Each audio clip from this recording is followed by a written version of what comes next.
क्या हम ब्रह्मांड में अकेले हैं? यह सवाल जितना सरल लगता है उतना ही गहरा और रहस्यमय भी है। जब हम रात के सन्नाटे में ऊपर देखते हैं तो अनगिनत तारे हमारी आंखों के सामने चमकते हैं। हर तारा अपने आप में एक सूरज है और हर सूरज के चारों ओर हो सकता है कि कोई अनजानी दुनिया छुपी हो। जब आप रात के आकाश को देखते हैं तो अनगिनत तारे दिखते हैं, हर तारा एक सूरज। सोचिए, उन अनगिनत तारों के चारों ओर कितने ग्रह होंगे? क्या उन ग्रहों में से किसी पर जीवन पनप रहा होगा या वहां भी कोई हमारी तरह सवाल पूछ रहा होगा? क्या उन सूरजों के चारों ओर भी हमारी पृथ्वी जैसे ग्रह घूम रहे होंगे? वैज्ञानिकों ने अब तक हजारों ऐसे ग्रह खोज निकाले हैं जिन्हें हम एक्सोप्लैनेट्स कहते हैं। हर नई खोज के साथ यह संभावना और भी रोमांचक हो जाती है कि कहीं ना कहीं जीवन जरूर होगा। यह सवाल सदियों से इंसानों को रोमांचित करता रहा है। प्राचीन सभ्यताओं ने भी आकाश में जीवन की कल्पना की थी, कभी देवताओं के रूप में तो कभी रहस्यमय प्राणियों के रूप में। हम हमेशा दूसरी दुनिया की कल्पना करते आए हैं, कहानियों, कविताओं और विज्ञान में। विज्ञान कथा से लेकर आधुनिक विज्ञान तक यह सवाल हमारी जिज्ञासा का केंद्र रहा है। क्या कहीं और भी जीवन है? क्या कोई और सभ्यता है जो हमसे संपर्क करने की कोशिश कर रही है या शायद हमसे भी आगे निकल चुकी है? क्या कोई और भी हमारी तरह आसमान की ओर देख रहा है? क्या वे भी हमारे जैसे सवालों के जवाब ढूंढ रहे हैं या शायद वे हमें देख रहे हैं और सोच रहे हैं, क्या हम ब्रह्मांड में अकेले हैं? यह सवाल अब सिर्फ कल्पना नहीं बल्कि विज्ञान की सबसे बड़ी पहेली है। आज के वैज्ञानिक इस सवाल का जवाब खोजने के लिए नई नई तकनीकों और तरीकों का इस्तेमाल कर रहे हैं। वैज्ञानिक दिन रात इस रहस्य को सुलझाने में लगे हैं। वे दूरबीनों, उपग्रहों और सुपर कंप्यूटरों की मदद से ब्रह्मांड के हर कोने की तलाश कर रहे हैं। इस खोज ने हमें हमारे सौरमंडल से बहुत दूर अनदेखे ग्रहों तक पहुंचा दिया है। अब हम उन ग्रहों की खोज कर रहे हैं जो कभी सिर्फ कल्पना में थे। इन ग्रहों को खोजना भूसे के ढेर में सुई ढूंढने जैसा है। लाखों करोड़ों तारों के बीच किसी एक ग्रह पर जीवन के संकेत ढूंढना बेहद चुनौतीपूर्ण है। वैज्ञानिकों ने चतुर तरीके खोजे हैं जिससे वे इन अदृश्य दुनियाओं का पता लगाते हैं। छोटे सुराग जोड़कर एक बड़ी तस्वीर बनाते हैं। वे ग्रहों की रोशनी, उनके आकार और उनकी कक्षा के आधार पर जीवन के संकेत तलाशते हैं। हर नया सुराग हमें उस अंतिम जवाब के करीब लाता है। कभी कभी एक छोटी सी खोज भी पूरी मानवता के लिए नई उम्मीद जगा देती है। तो चलिए जानते हैं वैज्ञानिक इन छिपी दुनियाओं एक्सोप्लैनेट्स को कैसे खोजते हैं और जीवन के संकेत कहां तलाशते हैं। शायद इस सफर में हमें अपने अस्तित्व का भी नया अर्थ मिल जाए। एक्सोप्लैनेट्स वे ग्रह हैं जो हमारे सौरमंडल के बाहर दूसरे तारों के चारों ओर घूमते हैं। ये ग्रह हमारे अपने ग्रहों की तरह ही होते हैं, लेकिन ये हमारे सूरज के बजाय किसी और तारे की परिक्रमा करते हैं। जब वैज्ञानिकों ने पहली बार एक्सोप्लैनेट्स की खोज की तो यह एक बहुत बड़ी उपलब्धि थी, क्योंकि इससे यह साबित हुआ कि हमारे सौरमंडल के बाहर भी ग्रहों की दुनिया है। जैसे पृथ्वी, मंगल हमारे सूरज का चक्कर लगाते हैं, वैसे ही ये ग्रह अपने अपने सूरज के इर्द गिर्द घूमते हैं। हर तारा, चाहे वह हमारे सूरज जैसा हो या उससे अलग, उसके चारों ओर ग्रह हो सकते हैं। इससे यह सवाल उठता है, क्या कहीं और भी जीवन हो सकता है? कल्पना कीजिए, कोई ग्रह पूरी तरह पानी से ढका हो, जहां विशाल महासागर हों और शायद वहां जीवन के लिए अनुकूल परिस्थितियां भी हों। ऐसे ग्रहों की खोज हमें यह सोचने पर मजबूर करती है कि क्या पृथ्वी जैसी दुनिया कहीं और भी हो सकती है, या जहां दो सूरज उगते डूबते हों, जिससे वहां की रोशनी और मौसम पृथ्वी से बिल्कुल अलग हों। ऐसे अनोखे नजारे सिर्फ कल्पना में नहीं बल्कि असल में भी हो सकते हैं। कुछ एक्सोप्लैनेट्स गैस के विशाल गोले हैं, जैसे हमारे सौरमंडल का बृहस्पति, तो कुछ छोटे और चट्टानी हैं, जैसे पृथ्वी या मंगल। हर ग्रह का अपना अलग आकार, रंग और बनावट होती है। कुछ लावे से ढके हैं, जहां सतह पर लगातार ज्वालामुखी फटते रहते हैं, तो कुछ बर्फ में जमे हुए हैं, जहां तापमान इतना कम है कि सब कुछ जम जाता है। इन ग्रहों की विविधता हैरान कर देने वाली है। हर एक्सोप्लैनेट एक नई अनोखी दुनिया है जिनकी कल्पना हमने कभी नहीं की थी। इनकी खोज से हमें यह एहसास होता है कि ब्रह्मांड कितना विशाल और विविध है। इन्हें खोजना आसान नहीं, ये अपने तारों के मुकाबले बहुत छोटे और धुंधले होते हैं। दूरबीनों से इन्हें देखना ऐसे है जैसे तेज रोशनी में एक बेहद हल्की छाया को ढूंढना। जैसे सर्च लाइट के पास उड़ते मच्छर को देखना बहुत मुश्किल लेकिन नामुमकिन नहीं। वैज्ञानिक इन्हें सीधे नहीं देख पाते बल्कि इनके प्रभाव से पहचानते हैं।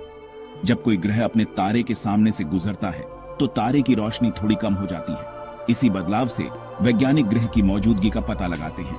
एक्सोप्लैनेट्स की खोज सिर्फ गिनती नहीं, बल्कि यह समझने की कोशिश है कि ग्रह कैसे बनते हैं, उनमें क्या क्या तत्व होते हैं और क्या हमारा सौर मंडल सामान्य है या खास।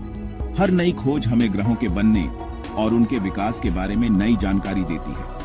हर नई खोज हमें ब्रह्मांड में अपने स्थान को समझने में मदद करती है। एक्सोप्लैनेट्स की खोज से हम यह जानने की कोशिश कर रहे हैं कि क्या हम इस विशाल ब्रह्मांड में अकेले हैं या कहीं और भी जीवन की संभावना है। एक्सोप्लैनेट खोजने का सबसे सफल तरीका है ट्रांजिट विधि। कल्पना करें, तेज बल्ब के सामने से कीड़ा गुजरे, रोशनी थोड़ी कम हो जाती है। वैज्ञानिक दूरबीनों से हजारों तारों की चमक लगातार मापते हैं। जब कोई ग्रह तारे के सामने से गुजरता है तो तारे की चमक में हल्की कमी आती है, यही ट्रांजिट है। अगर ये कमी नियमित अंतराल पर बार बार दिखे तो यह ग्रह की मौजूदगी का मजबूत संकेत है। ट्रांजिट की गहराई से ग्रह का आकार और दो ट्रांजिट के बीच के समय से उसकी कक्षा का पता चलता है। नासा के केपलर और अब टेस्ट जैसे मिशन इसी विधि से हजारों ग्रह खोज चुके हैं। ये ग्रह भविष्य में जीवन की खोज के लिए सबसे अच्छे उम्मीदवार बन सकते हैं। एक्सोप्लैनेट खोजने का एक और तरीका है रेडियल वेलोसिटी या डॉपलर विधि। असल में ग्रह और तारा दोनों एक साझा गुरुत्वाकर्षण केंद्र का चक्कर लगाते हैं। तारा थोड़ा थोड़ा डगमगाता है, यह डगमगाहट वैज्ञानिक माप सकते हैं। जब तारा हमारी ओर आता है उसकी रोशनी नीली और जब दूर जाता है तो लाल हो जाती है। इसे डॉपलर प्रभाव कहते हैं। वैज्ञानिक तारे के प्रकाश के रंग में सूक्ष्म बदलावों को मापते हैं। अगर यह बदलाव नियमित है तो यह संकेत है कि कोई ग्रह तारे को अपनी ओर खींच रहा है। इस डगमगाहट से ग्रह के द्रव्यमान और कक्षा का अनुमान लगाया जाता है। पहला एक्सोप्लैनेट 1995 में इसी विधि से खोजा गया था। आज भी यह ट्रांजिट विधि के साथ मिलकर काम करती है। 1995 में पहला एक्सोप्लैनेट खोजा गया था। आज वैज्ञानिक 5500 से ज्यादा एक्सोप्लैनेट्स की पुष्टि कर चुके हैं और हर हफ्ते नई खोजें हो रही हैं। हमारी आकाशगंगा में 100 अरब से ज्यादा तारे हैं, मतलब खरबों संभावित ग्रह। ब्रह्मांड अब खाली नहीं बल्कि अनगिनत दुनियाओं से भरा लगता है।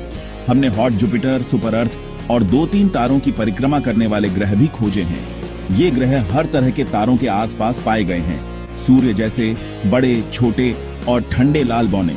लाल बौने तारे सबसे आम हैं, यानी ग्रहों के बनने के मौके हर जगह हैं। हर नई खोज हमें ब्रह्मांड की पहेली सुलझाने के करीब लाती है। कुछ एक्सोप्लैनेट्स इतने अजीब हैं कि वे विज्ञान कथा से भी आगे हैं। 55 कैंकरी ई हीरे का ग्रह शायद कार्बन से भरपूर और हीरों से बना।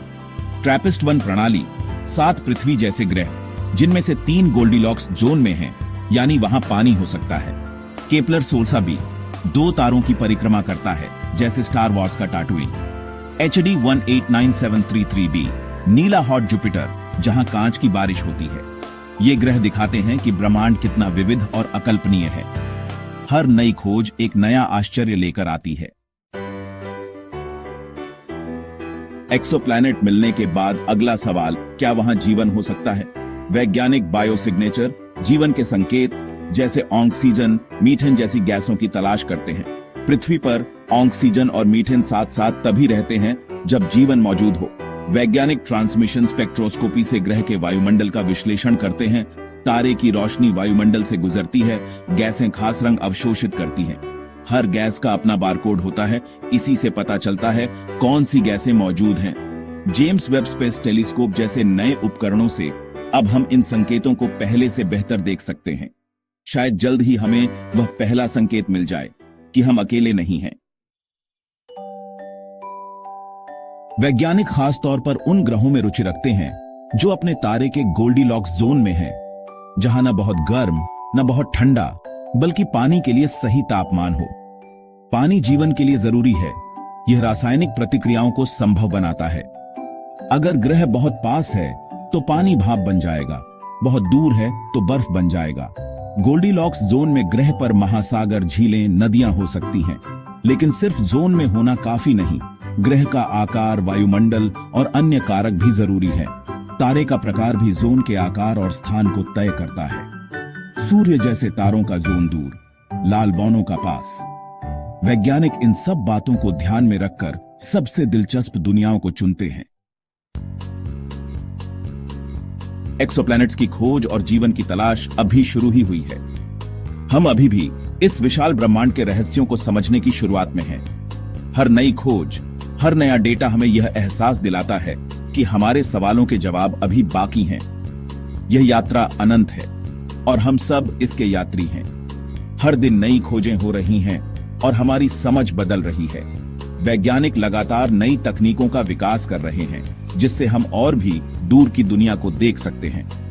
हर छोटी सफलता हमें आगे बढ़ने की प्रेरणा देती है और हर असफलता हमें सिखाती है कि हमें और प्रयास करने की जरूरत है। जेम्स वेब टेलीस्कोप जैसे उपकरण हमें अनदेखी दुनियाओं की झलक दे रहे हैं। भविष्य में और भी बड़े टेलीस्कोप आएंगे।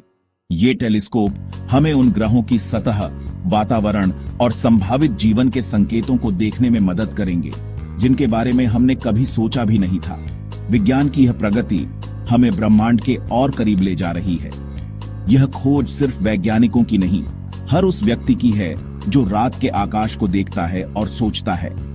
जब आप तारों को देखते हैं तो आप भी इस खोज का हिस्सा बन जाते हैं।